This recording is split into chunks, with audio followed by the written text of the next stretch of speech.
Hi. Today I want to talk to you about the case for Christ, and more importantly, about his resurrection. Now, some people say, well, how do we know that Jesus was resurrected from the dead? And it's a good question. But I want you to know that there are three irrefutable truths that lead us to believe that the resurrection of Jesus Christ was indeed real.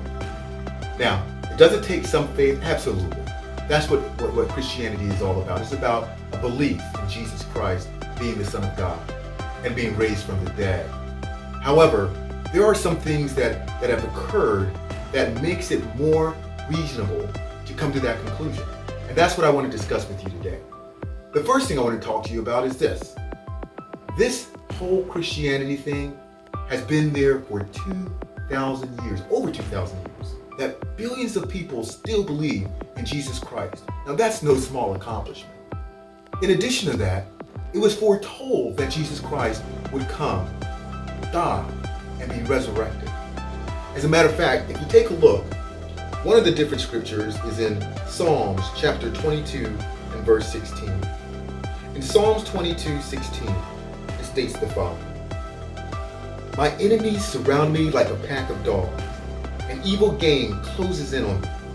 They have pierced my hands and feet." Now, it says they have pierced my hands and feet. It is a known fact, not just in the Christianity faith, but in history in general, that Jesus' hands and feet were pierced on the cross.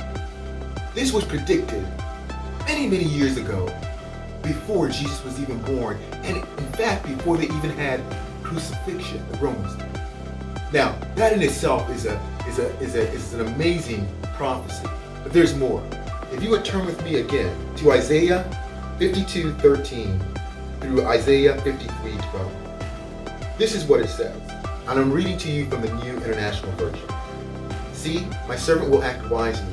He will be raised and lifted up, highly exalted.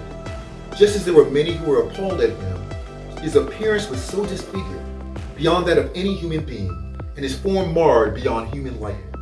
And then Isaiah 53, "Who has believed our message, and to whom has the arm of the Lord been revealed?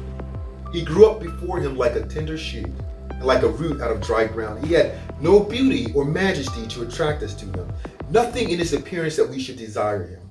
He was despised and rejected by mankind, a man of suffering and familiar with pain.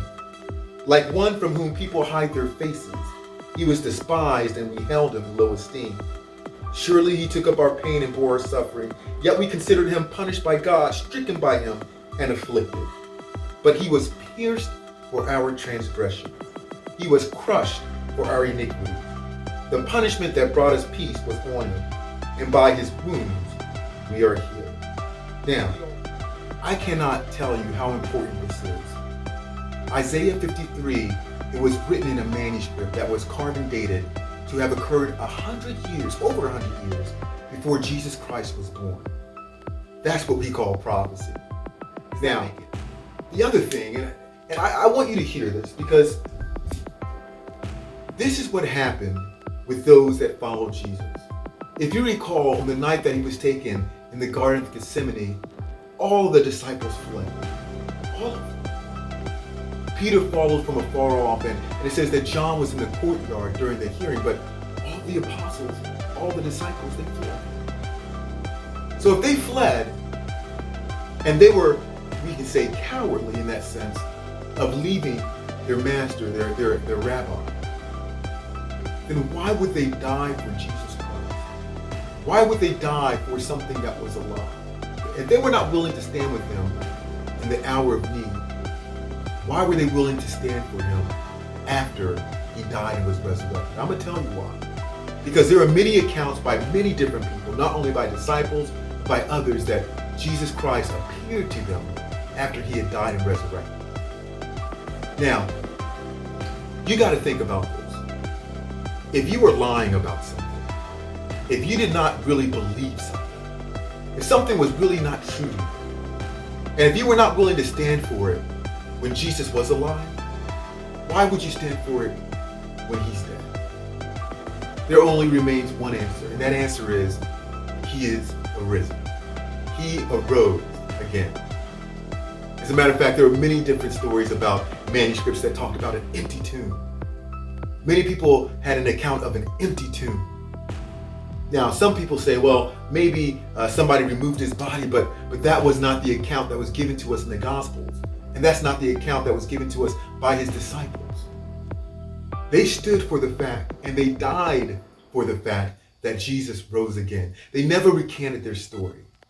And even if you take a look at Paul actually persecuted the Jews, the Christians, that followed Jesus Christ.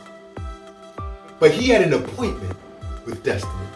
And it is that appointment that caused him to turn his heart to Jesus Christ and caused him to become one of the greatest writers of all time of the New Testament. It caused him to believe that which was unbelievable. It caused him to think about that which is unthinkable. And it caused him to follow him who is worthy. I want you to hear that, because the resurrection of Jesus Christ is irrefutable. And as such, that is why we celebrate Easter, because he is arisen again.